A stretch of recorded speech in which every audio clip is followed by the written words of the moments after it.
呀！啊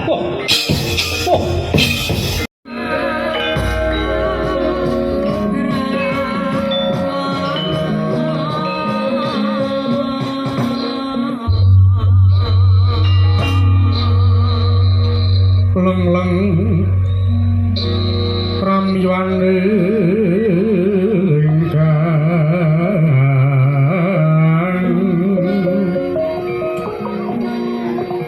sinung ati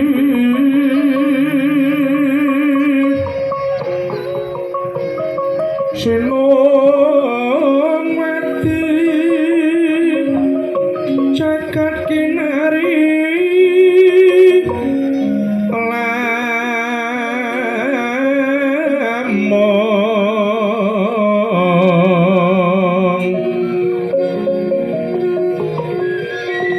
mbak lumembak ing segara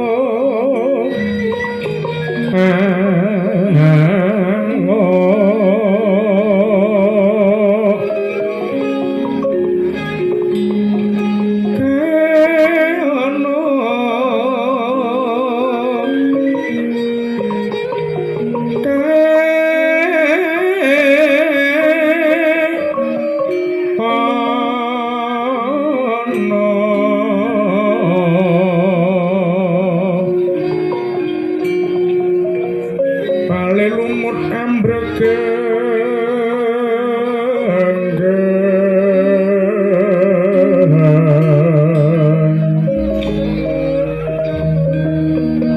awet to denceng dedencengan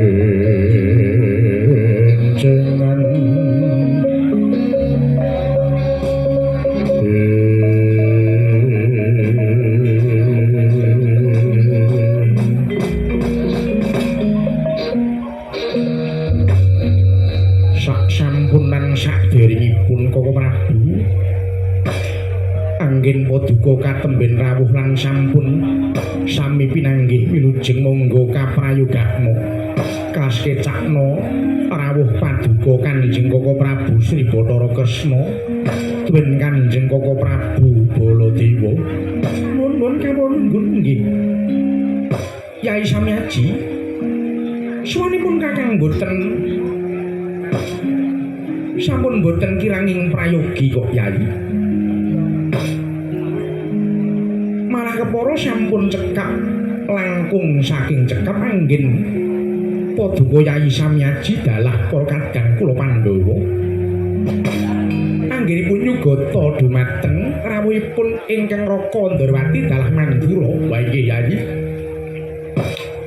kinten kula sampun boten kiranging prayogi prataripun kakang wonten ing Prayaga Negari ngamarta dekan samangke Yai Yai Werkudara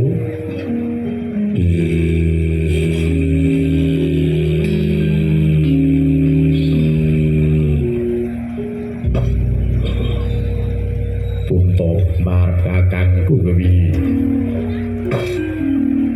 Siadi uga prayogakna sawanira Yai ya wis ora kurang prayoga prataku punta marep kakangku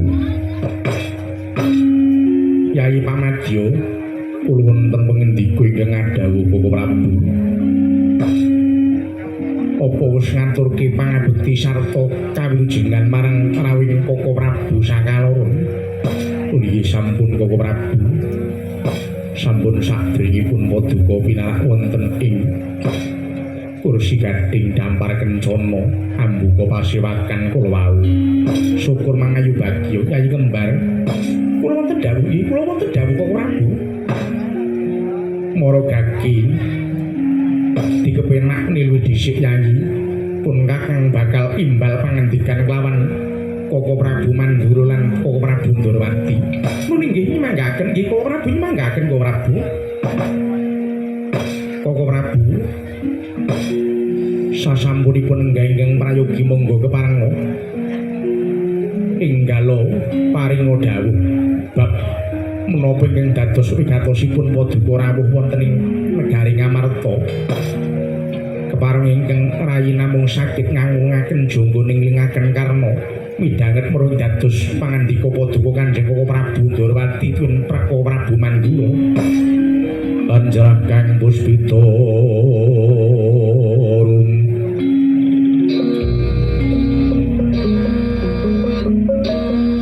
kasiliring samirana mri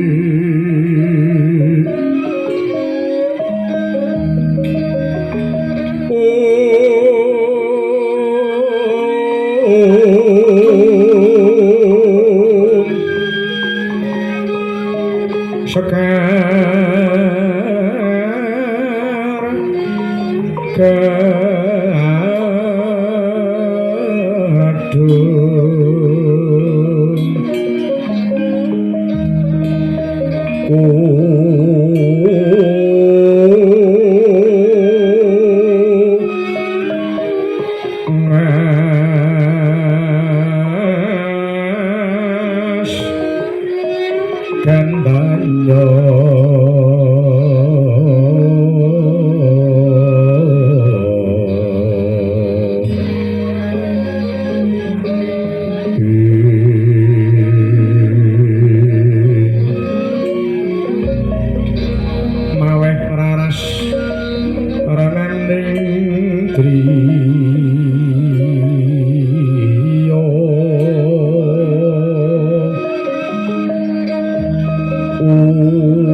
malih-malih punapa namung badhe matur ingkang malaka ngaturi kawontenanipun negari Ndorowati ingkang sakalangkung miris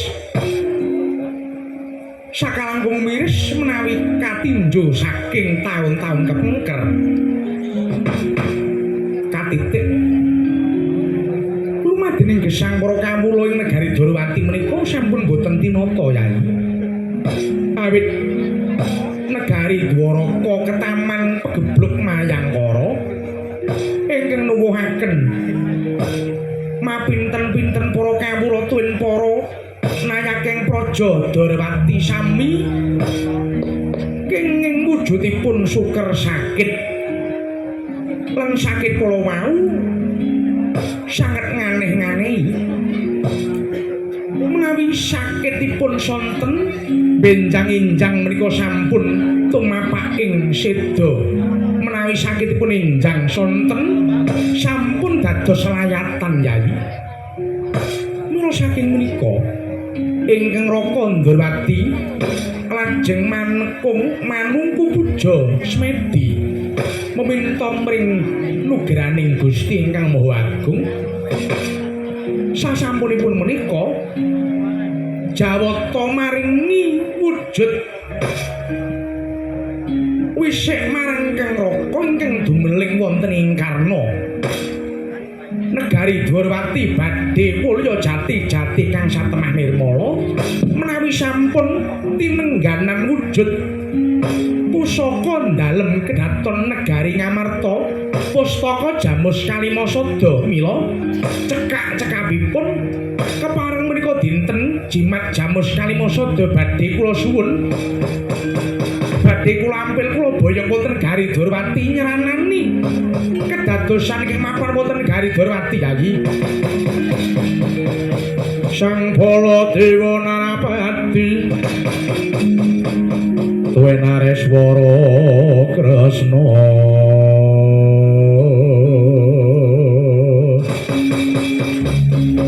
sakalangkung tresnanira yang tiap banon jinawi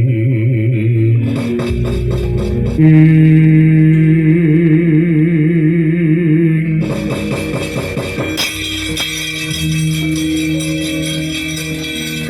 istri mungsa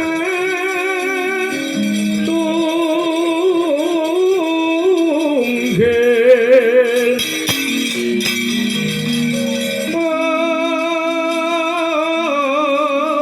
mongko sang nalindra kalih tansah panyo warta marang Retna Ayu Madu Branto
mangko Kakang Patih Tambak Ganggeng ana wigati apa munggah marang Sitinggil tanpa timbalan nuli sinuwun lepatipun ngabdi kula Tambak Ganggeng sugeng samudra wanang sami ing jawi wonten sowanipun abdi Ucumbu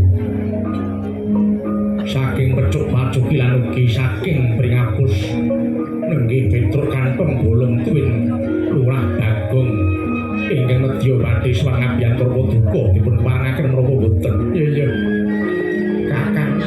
Kakang Patih Tambak Ganggeng yen kula mangkon maturana abdiku sakalon supaya mapan oning kraton negara Ngamarta sriku ngestaken dawuh kayana aja kaya bocah cilik Kakang Patih.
Ingkang sami seba katon wonten praptanipun Kyai Murah Petruk Kantong Bolong minggah wonten Pendhapi Agung Negari Ngamarta dadak weruh Omayu Samirah mampir sik Gong.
Petruk kantong bolong. Kula padha slamet tekamu. Wilujeng lampah kula awit kula dadak mampir omahe Samirah. Sing bonang wis sak jagung-jagung, Tru. Wong ampuh-ampuh iki dadak swaya-waya ki manggaoke. Ah iya. Wilujeng lampah kula pangabekti kula katur. Ya tak tampa. Mara gagi pangestuku tampan ana Petruk. Kula pun dika jimat maripih, Gus. Bagong dalem. Padha slamet tekamu. Nun, padha slamet. Mboten padha. Nek slamet nika tangga kula bakul tape. Tegese padha Raharja. Mboten padha, Pak Raharja ndukun. Tegese padha Basuki. Basuki bangka pun suwe. Gurumu lho Ben. Tegese lehmu tekan kene iki ora ana alangan suwiji apa. Wilujeng lampah kula mboten mawi alangan setunggal pun apa, Gus. Kepareng kula ngaturaken pangabekti mugi kunjuk. Iya tak tampa Bagong. Pangestuku tampan ana. Kula pun dinggo jimat paripe. Bayenge ya, Tru. Bayang. Sing ndang sapet sumpek. Apa wis ndak apa-apa sing penting sak lho iki lho penting keprakanku jelas ngono sesuk sak ning tekoni kok sesuk saiki wis ra kena tekoni kantong bolong dagelan elek padha slamet tekamu wilujeng lampah kula bekti kula katur tak tampa pangestuku tampan ana kula pun dinggo jimat paripe Bagong padha Raharja praptamu wilujeng lampah kula Gus ngaturaken pangabekti mugi kunjuk Den ya tak tampa pangestuku tampan ana kula pun dinggo jimat paripe Ndara Arjuna kula ngaturaken pangabekti Gus iya Petruk tak tampa pangestuku tampan ana Petruk kula pun dinggo jimat paripe lho ngaturaken pangabekti Ndara iya Bagong tak tampa pangestuku tampan ana kula pun dinggo jimat paripe Nun wis Petruk aja mok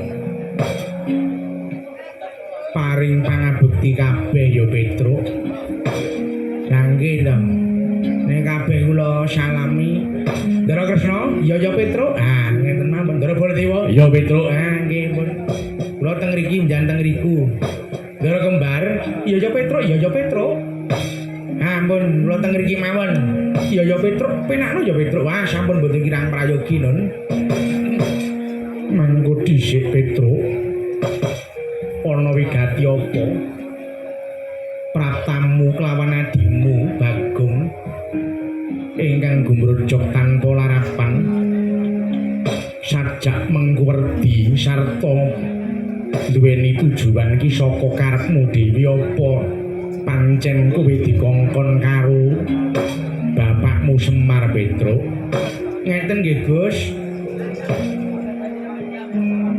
persajan kemawon sowan kula wonten ngabiyantara paduka menika awit dipun utus kaliyan Bapak Semar dene sunasanipun anggen kula sowan inggih menika para ndara-ndara kula Pandhawa badhe dipun kanthi bawa raos awit sampun ngancik ing sasi Sapar lho sabibaripun sasi Sura ngancik sasi Sapar panjenengan dipun aturi nglodhangaken wedal lan bapak ngersakaken bawa raos kaliyan paduka ndara-ndara kula Pandhawa lan menika dinten bapak ugi titip weling kaliyan kula ingkang wasipun bapak badhe ngampil pustaka Jamus Kalimasada Lah kanggo apa Petruk? Nun? Kanggo apa? Napane? Pusaka jamus Kalimasada kuwi lho apa? Kenapa nanapane ra krungu? Wis sepurane bos. Mulamat-lamat. Anu pusaka jamus Kalimasada badhe anu Ndara. Lah niku kula sing mboten ngertos. Karepe bapak pripun kula nggih mboten dong. Bakune ngeten. Ndara kula Pandhawa dipun suwun rawuh dikanthi bawa raos ugi nganti kelawan pustaka jamus Kalimasada. Cekak-cekapipun mekaten. Gus. Iya Petruk. Nanging sadurunge panjenengan ingsun njaluk pangapura luwih dhisik kelawan Petruk kantong bolong. Lho, lah lepatipun menapa, Gus?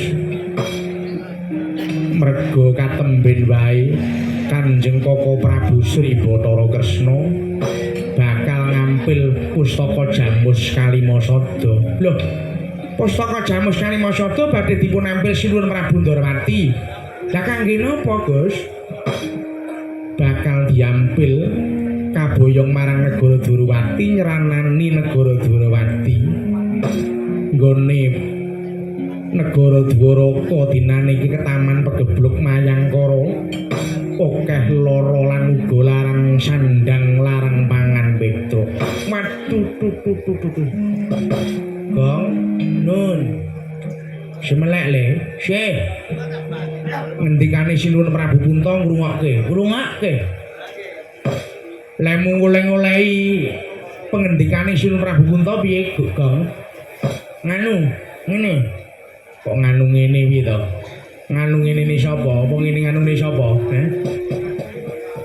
ngene lho Bos ngene lho saiki apa yo eneng to negara Dwarawati kuwi ratune ya to Sinuwun Ndarawati kuwi Sinuwun Prabu Kresna kuwi titis Bathara Wisnu Sang Hyang Suman dewa dewaning kabagyan kamulyan ya ta heeh lah terus apa ya mingkun mungkin apa ya mungkin negara Dwarawati iki tinengganan Sang Hyang Bathara Wisnu kok terus ke taman pegeblok Mayangkari kara ngono pegeblok Mayang kara ngono.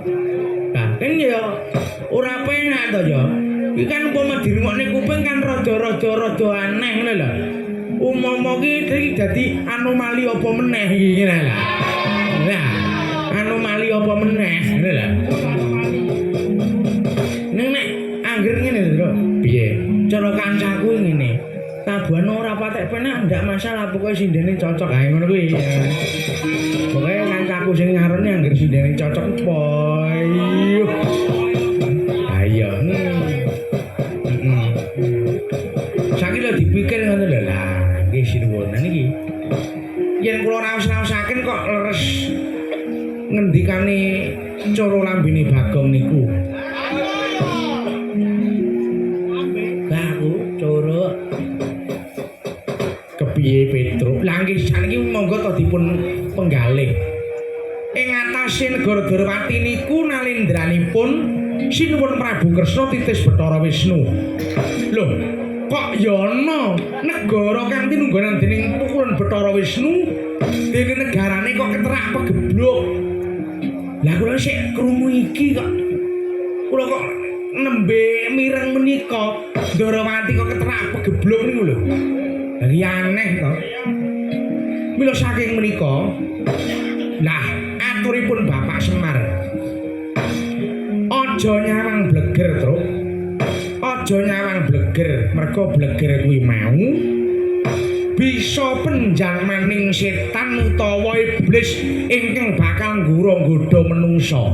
Mila mbok menawi nuwun sewu ingkang rawuh wonten negari Ngamarta dinten samangke lan ingkang matur menawi negari Dwarawati keterak pegeblok menika mbok menawi kok sanes Sinuwun Prabu Kresna ingkang sejati. Petruk meneng kowe.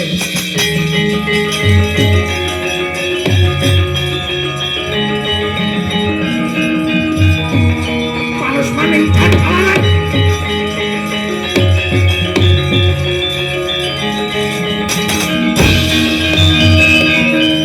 gonjang ganjing langit kelap-kelap aton dari gini sanging alis. Hati-hati mas. Sabarang kadulukir moyak mayit. Bedok! Mana mak weng. Peh sarone mlebu monitor gue. Cilakoi. Yen tak rungok-rungokke ya to. Sumping sada nyolok mata kowe ya. Kowe dieman-eman ora kena, kowe dieman-eman kok malah saya cuntak. Kowe ngunak-ngunakke Ratu Ndrawati Yai Prabu Sri Bathara Kresna. Apa kapiyen raimu lho,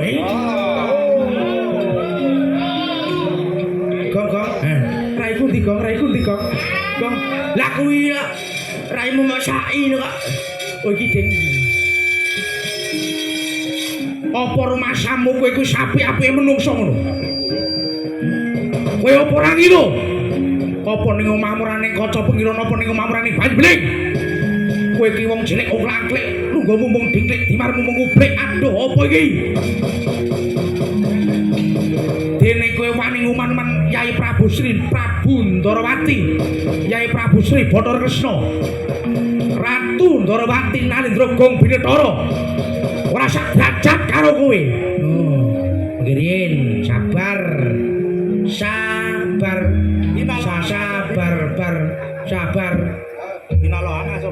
Innallaha ma'as sabirin. Ayo lah sing guyu bareng. Artine Gong, ayo to sing guyu bareng-bareng. Wong sabar kekasih Gusti, ora goblok ora. Los. Sabar. Di kon niku kok mara malang kerik, menteleng-menteleng kalih kula niku perkarane napa? Apa kowe ora sadar apa ora krasa kowe? Apa le murine mau urung raup apa piye? Kowe nguman-nguman ngunek-ngunekke Yai Prabu Ndrawati yen to ingkang lagi rawuh ana ning negara Ngamarta kuwi dudu Yai Prabu Ndrawati Kasati. Kelingan ora kowe muni ngono? Lho, iki kelingan dong. Wong dereng mlebon napa-napa apa kok. Ayo. Kula sik negatif kok kula. Belok dalem. Kowe kandha sing kaya mengkono kuwi apa ora ngilu? Apa ora eling kowe iki sapa? Lho, nek kula panggah eling. Kula Petruk. Derajat kula batur. Tembundi-bundi dijak, ora dijak ya melu. Niku kula. Ya kok ya ambo lah. Ora kompak lah. Kandha sing kaya mengkono iki padha karo memanas kupingi Prabu Baladewa. Ngilani dodo ngepel mustaka. Pero nun. Ayo minggat. Kowe minggat ora? Minggat saka papan kene. Ing atase pustaka Jamus Kalimasada bakal diambil dening Yai Prabu Sri Bathara Kresna. Nek kowe arep ora trima, apa kowe iki sing yasa pustaka Jamus Kalimasada? Apa kowe sing gawe pustaka Jamus Kalimasada? Yo, jawab. Oh. Saya luwe ya, Kang. Ha iya. Ngenten sinuwun. Panjenengan badhe muring-muring, panjenengan badhe duka kalian kula monggo. Ning niki perkawisipun utusanipun Bapak Semar. Bapak Semar niku sinten? Bapak Semar niku pamonging para Pandhawa. Wiwit kuncung nganti gelung, wiwit bayabang nganti bringosing jelaprang. Para Pandhawa niku sing gulawentah Bapak Semar, klebu Sinuwun Prabu Ndrawati, paduka Sinuwun Prabu Baladewa lak ugi inggih to. Iya, bener lah nggih. Menika ingkang ngampil pustaka Jamus Kalimasada menika Bapak Semar. Nek yen saka kandhamu kuwi mau alsane utawa keterangane ora cetha. Bapakmu arep ngambil pustaka Jamus Kalimasada arep nggih apa ki ora cetha. Apa masane pustaka Jamus Kalimasada kuwi dolanan? Apa anggenmu barang sing kena disilih-silihke? Apa anggenmu sinden sing kena dicalang? Dudu. Pustaka Jamus Kalimasada kuwi jejimat tindih ukring negara Ngamarta yen nganti pustaka Jamus Kalimasada murca saka negara Ngamarta padha karo omah Kilangan Cagak bakal ora suwi meneh bakal ndang rubuh. Lah itu tahu. Lah yen diboyong ten Ndarawati pustaka Jamus Kalimasada mboten mapan ten negara Ngamarta. Napa mboten padha karo Kilangan Cagak siji, omah Cagak papat kok Kilangan Cagak siji, jinjing kaya kirek nguyuh. Iya. Niku mengki ora suwe meneh ndang rubuh. Lah padha mewon. Lho nek lah ya ta kejirit ta. Oh nek kejirit karo omongan dhewe wong niku sing ati-ati. Ngomong iki gampang ning aja gampang ngomong. Wong ngomong sembarang iki kena, ning aja sembarang ngomong. Nek kejiret karo omongane dhewe kaya ngoten niku wae, padha karo wae. Lah kula boyo ten pundi? Nggih nek Bapak Karang Kadempel, lah sing gawa niku nggih Ndara kula Pandhawa piyambak. Mboten kok kula sing beto. Lah kula derajat napa? Pustaka Jamus Kalimasada kura-kura ya gibras-gibras lho. Wong kula adosi pendak jumah kliwon tok. Niku lek eling. Ning kowe kudu minggat sopaman kene. Mboten saged. Ngelingi labuhane bapak antarané Sinun Prabu Kresna lan bapak niku lho, labuhane akeh pundi. Yai Prabu Kresna kuwi ibarate kreta sing dadi kusiripun Pandhawa. Kuwi Yai Prabu Sripurna Kresna. Bapak niku sing momong. Biyen cilik nek ora ning bapak para Pandhawa dolan nyang alas dicaplok macan pluk. Nggih lek nganti mati dan nek mung diamuti tok brekeri. Nah. Labuhane bapak nggih gedhe. Yai Prabu Ndarawati kuwi ingkang nyengkuyung para Pandhawa Yasanegara. Lah bapak sing ngancani tebang kayu. Ngantek dicolongke senso. Bapak niku labuhane bapak. Ning kaya ngopo wae isih kalah derajat karo Yai Prabu Sripurna Kresna. Mboten. Mboten napa-napa. Nek panjenengan ngoyong ngeyel kaya ngoten. Labuhane derajate isih dhuwur Sinun Prabu Kresna. Wong niku besok nek pun ngadhep ngersane pangeran niku derajate wong niku padha. Mboten nenten kok kowe rakyat iki pejabat iki tak lungguhke kene mboten mengke padha digelarke karpete wernane padha kandel tipise padha niku mengke teng ajenge Gusti niku padha wae padha-padha le dadi kamula minggat aku ora butuh ceramahmu wong ning Kedaton Negara Ngamarta ki ora butuh ngocehmu. Minggat to saka papan kene. Minggat moh.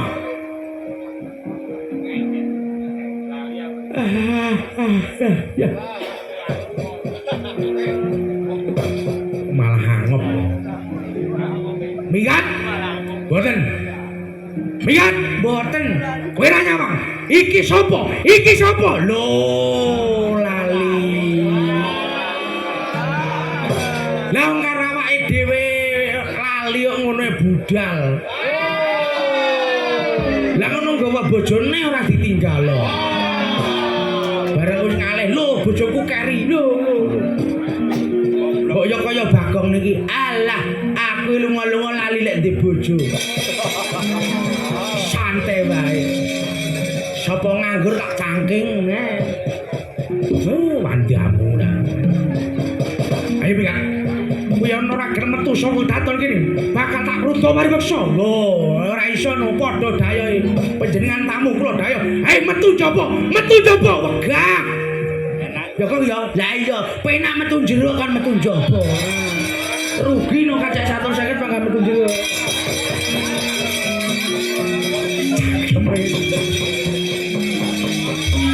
Ora gelem metu njaba kelancan dadi Bu. Metu njaba duduk kene mari panjenengan. Ya, hati-hati.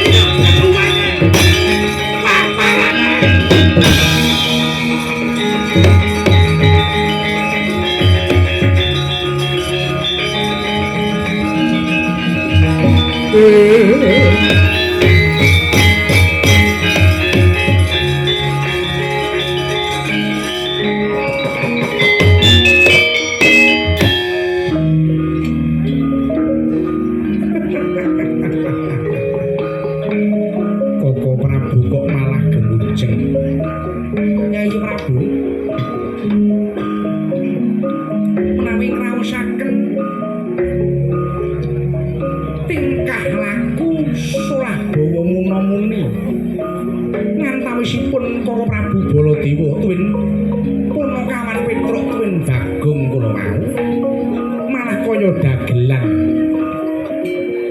lengki kamangka Koko Prabu Baladewa menika sabela kaliyan Paduka Kyai Prabu menika mboten dados perkawisipun Petruk lan Koko Prabu Baladewa menika mboten badhe dangu kok Kyai mengke tengah dalu kemawon sampun rampung perkawisipun ingkang bageng menika dinten kula enggal ngampil pustaka Jamus Kalimasada mboten dangu kok Kyai menawi sampun Negari Durwati mangke kabasuken tertamtu badhe kula kunduraken pustaka Jamus Kalimasada Kyai nun inggih Koko Prabu mekaten monggo kula aturi nampi pustaka Jamus Kalimasada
Siadi aja melu-melu perkarane ya Yayi. Tak jaluk Siadi sing bisa milah lan milih ngendi kang bener ngendi kang luput. Yen bisa sapiyen Koko Prabu Baladewa lan uga Petruk kantong bolong ya wis to dawuh. Aku jaluk pamit bunta kakangku. Iya ya Yayi. Ayana aja kaya bocah cilik Yayi Permati. Kula wonten pengendika ingkang ngadhawuh Koko Prabu. Siadi uga mangkono. Pakarti kang becik kudu sira bacutake. Pakarti kang ala aja nganti diterusake Yayi. Istaken dawuh Koko Prabu pareng ampun medal pasilan Koko Prabu. Yayi kembar, kula wonten dawuh. Yayi nakula ayo derekno pun kakang munggah sanggar pamujan dening Yayi Sadiwa. Bubarno kang padha gantung sibo pasewakan ndak cukup semene Yayi. Sebabiar katalika wau purna gatining manangkilan arsa kundur ngedaton Sang Sri Narapati. Sang Nata Prabu Puntadewa arsa kundur ngedaton denayap poromban bedaya Sri Pibiyada manggung tanggung. Jaka paloro-loro ing samya ngampir upacara kanalindran. Tindak ira sangkaton katon saking Mandarawa tansah memuji syukur marang ngersaning Hyang Agung.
Yo, Boro Kurawa, budal, yo.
Yo sing kari budal yo, sing budal yo, sing kari budal yo.